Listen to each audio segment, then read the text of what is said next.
इस वीडियो में हम देखेंगे कैसे बिजनेस बुक प्लस में टैक्स पेएबल अमाउंट को टैक्स डिपार्टमेंट को पे करने की एंट्री की जाती है, यानी टैक्स पेएबल सेटलमेंट एंट्री।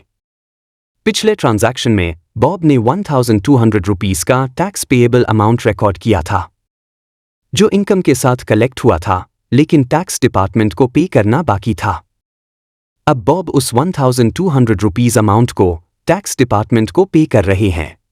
क्योंकि यह पेमेंट ट्रांजैक्शन है, इसलिए हमें पेमेंट वाउचर क्रिएट करना होगा। इस ट्रांजैक्शन में टैक्स पेएबल लेजर डेबिट रहेगा, मींस लायबिलिटी क्लियर हो रही है, और cash in hand ledger credit रहेगा, मींस कैश से पेमेंट किया जा रहा है। डेबिट साइड में टैक्स पेएबल लेजर सिलेक्ट करें। Transaction type debit. Amount 1200 rupees, narration लिखें, being tax amount paid to government, और मोड ऑफ पेमेंट सिलेक्ट करें कैश।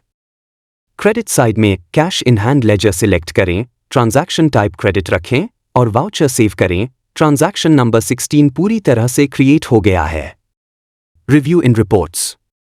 रिपोर्ट्स में देखें तो प्रॉफिट एंड लॉस अकाउंट पर कोई इफेक्ट नहीं होगा, क्योंकि यह केवल लायबिलिटी सेटलमेंट है।